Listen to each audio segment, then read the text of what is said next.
Okay, just want to kind of catch you all up on what's going on, what I've been doing for the past 4 or 5 weeks. Due to me getting old, wait a minute, did I say old?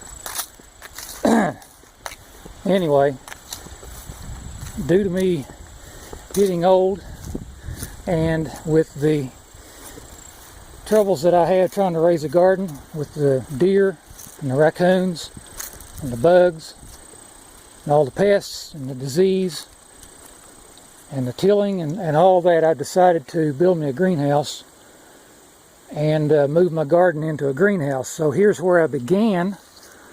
I started with a rainwater harvesting system, and this is built on the back of the canning shed, which we made a video a few years ago when we were building that. And so I purchased 6 of these IBC totes, 275 gallon, and I washed them out. There's plenty of videos on YouTube shows you how to do that. Some of them are goofy.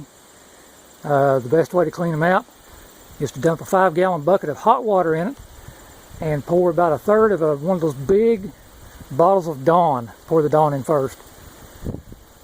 Dump 5 gallons of hot water in there and take you a mop and stick in there and start mopping around.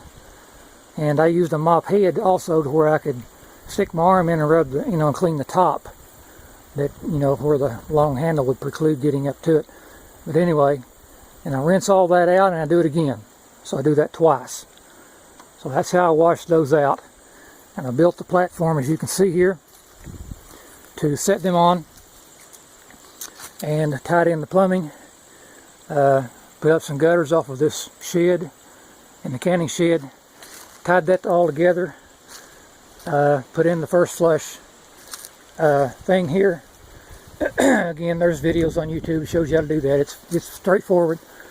Now, one thing that one fellow said was he left all of his pipes on top, not glued. And he said because the PVC will break down in the UV light. Well, come around here and let me show you something.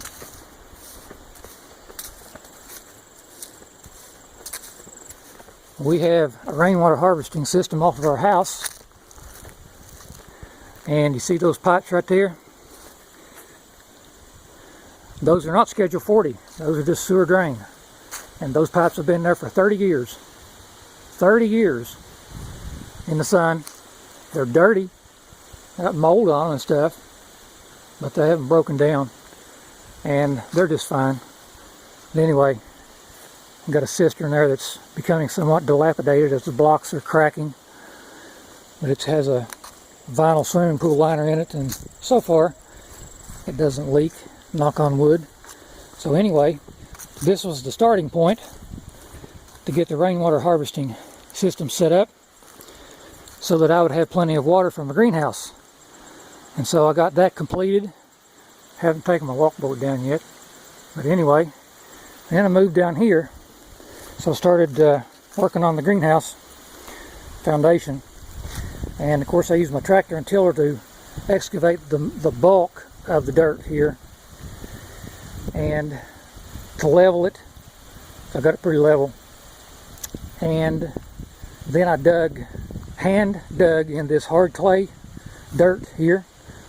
I hand dug a little footer. And it may be 6 inches deep. And just essentially made a little curb. But that's the width of the wall. The wall will set on that and attach to it. I have a piece of rebar in it to give it strength in case it cracks so it won't separate.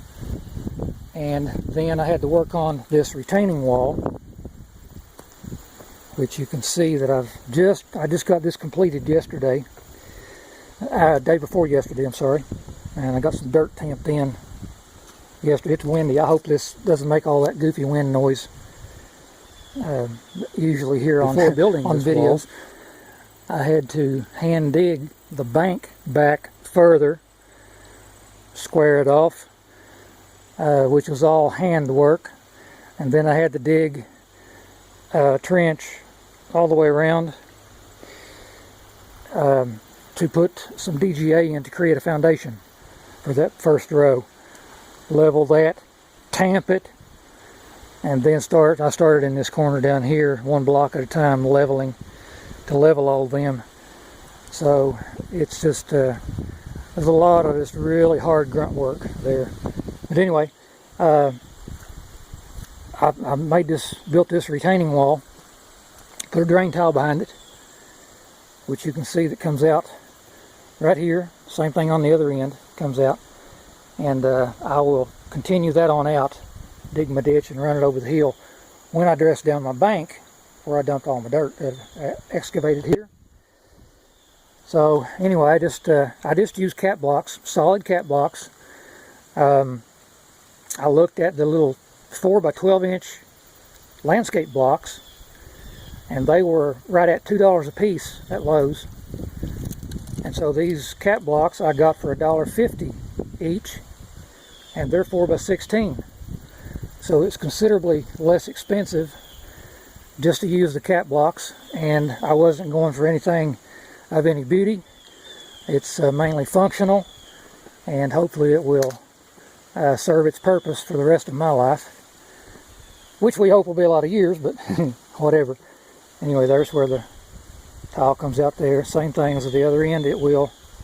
I'll dig that on over through there, and I plan on having a couple of gutters on, so I'll put a tile on the back end over there to carry that water away as well, so it doesn't dump all the rainwater from the roof into this little gully right here.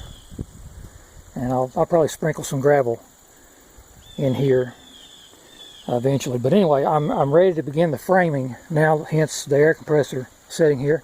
But anyway, we're back. I got up one wall here. Hopefully I'll shield this wind off the mic. But there's nothing special here. This is just a standard 8-foot wall. Actually, it's 8-foot studs. They're not the normal pre-cut studs. So they're 8 foot, so the wall is a little bit taller than 8 feet.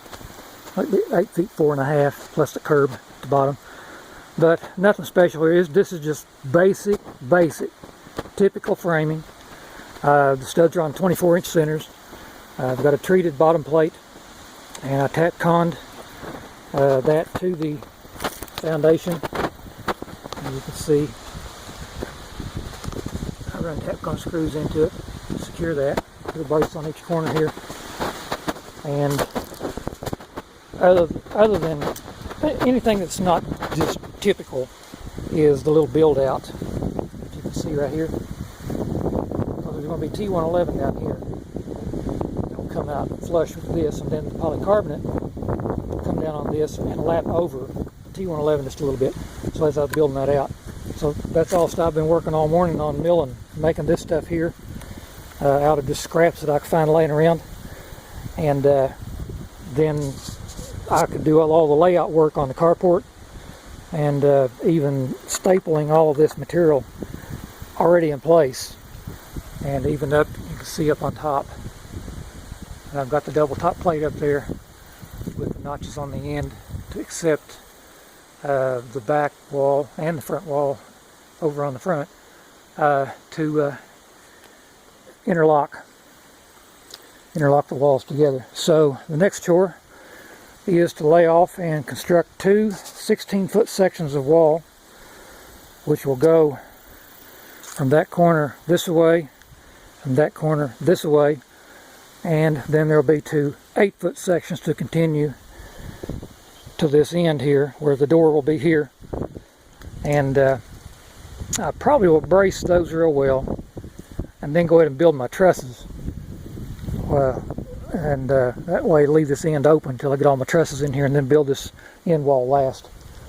Tie it all together. So that's where we're at. Okay, here we are back on the carport, laying out one of the 16-foot sections of wall like I mentioned. And I apologize for the wind. See, it's kind of cloudy, but we're actually under a flash flood watch right now. They're predicting we could get 1.5 to 2.5 inches of rain this evening, so I guess that's the reason for the wind. But anyway, here we are. We're laying again the 16-foot section of wall using the treated bottom plate. And again, this is just a very typical layout. There's a little bit of math involved because this section of wall is not a full 16 foot long because it's intersecting the wall that we just stood up down there. So we have to add for the corner post, which would be like this. So you add 3.5 inches for the thickness of the wall. Of course, there will be a stud that's here. And then we also have to add for the thickness of our siding, which this is the material that we're planning on using for the siding. And it's advertised as 11/32, but it actually comes out to 7/16. So when we look at this right here, we got 3.5 inches for the thickness of the framing of the wall. So we're going to add 7/16 of an inch right there. Lined up. Right there. And so that's how we start off with our on-center measurements. As I said, we stud here. And we're on 24-inch centers. So when we come down to the 24-inch center, we have a pencil. And then the material is 4 foot wide, so it's going to break on the 4 foot mark. So you back the stud up half the width, half the thickness of the stud, which is 3/4 of an inch. So that's why you always back up 3/4 of an inch. So anyway, as I said, this is just very typical. So every 24 inches, back up 3/4 of an inch. Put your stud on this side of your mark where you backed up, because it'll be 1.5 inches thick. So anyway, lay that off. And then when you come down here, again to the 16 foot measurement, your material will actually cut off on the 16 foot measurement. And again, you back up 3/4 of an inch because there'll be a stud here and it will overlap 3/4 of an inch, which will catch the next section of wall plates. And that's how you tie them together. Then when your double top plate will span all this area and tie that together good. So try to hold the phone here. Take maybe to cooperate. I'm used to doing this one-handed. There we go. So as I said, this cuts off here, which we're going to try to do. So much stuff I can knock over here. And this will be a first. I've never done this. Try to hold camera and make a cut. So let's see what we can do here.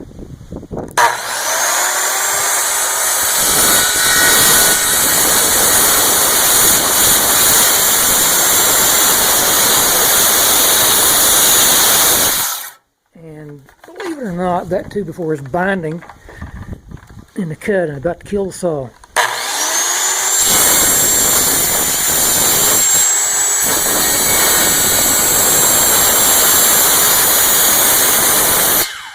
I didn't get it perfect. It takes some practice holding the camera and making the cut, but that'll work. It'll do for now. So as I said again, this is just very typical, and I'll actually lay off another pair exactly like this, which will go on the back side by the retaining wall, because we want to work from this wall facing here. We're working from left to right, just like reading the book. But when we turn around to look at the other side, we'll be working from right to left. And the reason you do that is so the trusses, when you set your trusses up there, they will lay across, be right over top of each stud. And that's how you put your load, bear the load down. You don't want to put it here in between the studs. So that's how you line everything up. So if you lay everything off from one wall to the other, then things line up from front to back.